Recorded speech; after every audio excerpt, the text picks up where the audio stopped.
राजस्थान में जिन लोगों ने सर तन से जुदा करने का नारा लगाया था वो सब लोग बरी हो गए। क्यों हो गए?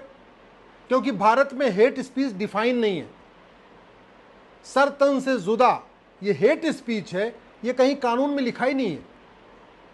जो 1860 का इंडियन पिनल कोड था उसमें सेक्शन 153A और 295A था, धार्मिक भावना आहत करने।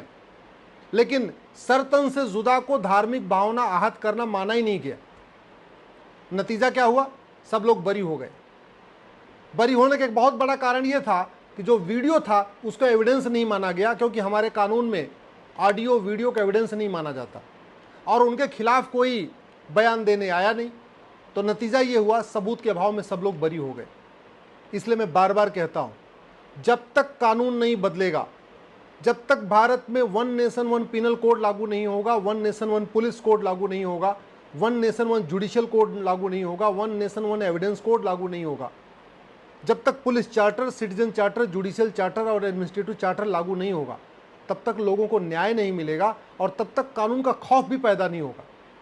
जिन लोगों ने सरतन से जुदा का नारा लगाया था, अगर इनको 10 साल 15 साल की सजा हो जाती तो फिर उसके बाद भारत में कोई सरतन से जुदा का नारा लगाने की हिम्मत नहीं करता। जैसे अमेठी में लगा है ना, भारत में रहना है तो या हुसैन कहना है, ये कहने की किसी की हिम्मत नहीं पड़ती। जैसे अभी जमीयत उलमा हिंद के मदनी साहब ने कहा है, हम तो ऐसे ही रहेंगे, नहीं पसंद है तो भारत छोड़ के भाग जाओ, ये कहने की हिम्मत नहीं पड़ती। जैसे तौकीर रजा जो कुछ कह रहे हैं, या भारत के अलग अलग हिस्सों में जैसी घटनाएं आती हैं, वो क्यों आ रही हैं? क्योंकि हमारा कानून घटिया है, और इतना घटिया है कि सरतन से जुदा का नारा लगाने वाले भी बरी हो गए, और जिसने कहा था हिंदुस्तान में पुलिस हटा लो, हिंदुस्तान से सारे हिंदुओं को ख़त्म कर दूंगा 15 मिनट में, वो भी बरी हो गया। भारत में कितनी घटनाएं हो चुकी हैं, होती रहती हैं, लेकिन सज़ा नहीं होती, और सज़ा नहीं होती इसलिए खौफ नहीं होता।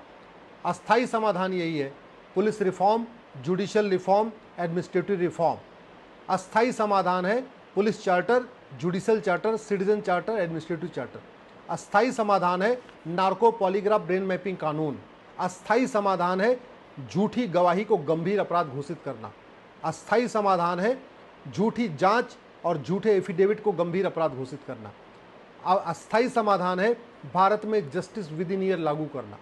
नहीं, मुकदमे चलते रहेंगे, सालों साल चलते रहेंगे, और लेकिन सज़ा नहीं होगी। जिन लोगों ने सिखों का नरसंहार किया था दिल्ली में, आज तक उसमें किसी को भी आजीवन कारावास फांसी नहीं हुआ। जिन्होंने 1990 में कश्मीर में नरसंहार किया था, उसमें से किसी को भी आज तक आजीवन कारावास फांसी नहीं हुआ। जिन लोगों के कारण बंगाल में पलायन हुआ, उसमें किसी को भी आजीवन कारावास फांसी नहीं हुआ।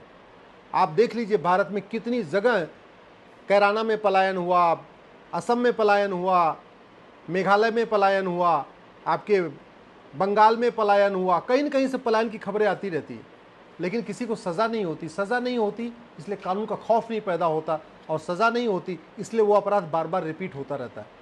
मैं सरकार से निवेदन करता हूँ, तत्काल इसका संज्ञान ले, और एक तो सरतन से जुदा और इस तरीके के नारों के खिलाफ कठोर कानून बनाएं। सबसे पहले हेट स्पीच को डिफाइन करें, सबसे पहले जेनोसाइड को डिफाइन करें, सबसे पहले हेट क्राइम को डिफाइन करें, और जो नई भारतीय न्याय संहिता आई है उसमें एक चैप्टर हेट स्पीच का जोड़ें, हेट क्राइम का जोड़ें, जेनोसाइड का जोड़ें। नहीं तो आने वाले टाइम में समस्या बढ़ती जाएगी। कानून बनेगा, कठोर कानून होगा, जल्दी सज़ा होगी तो कानून का खौफ पैदा होगा, और नहीं तो ये चलता रहेगा। क्योंकि जैसे अपराध भारत में हो रहे हैं ऐसे अपराध चीन में नहीं होता, जैसे अपराध भारत में हो रहा है ऐसा सिंगापुर में नहीं होता, जैसा अपराध भारत में होता है ऐसा जापान में भी नहीं होता। जानते हैं क्यों? ऐसा नहीं कि वहाँ के शासक बहुत अच्छे हैं, वहाँ का कानून अच्छा है। शासक तो हमारे अच्छे हैं, हमारे यहाँ के शासक भी ईमानदार हैं, मेहनती हैं, लेकिन कुछ भी ख़त्म कम नहीं हो रहा है। न नफरती भाषण ख़त्म हो रहे हैं, न नफरती नारे बंद हो रहे हैं, न घुसपैठ बंद हो रही है, न धर्मांतरण बंद हो रहा है, न पत्थरबाजी बंद हो रही है, न मजहबी उन्माद बंद हो रहा है, न जिहाद बंद हो रहा है, न सड़क के किनारे अवैध निर्माण हो रहा है, न लैंड जिहाद बंद हो रहा है, कुछ भी नहीं बंद हो रहा है। क्यों? क्योंकि कानून का खौफ नहीं है। और कानून का खौफ क्यों नहीं है? हमारा कानून घटिया है।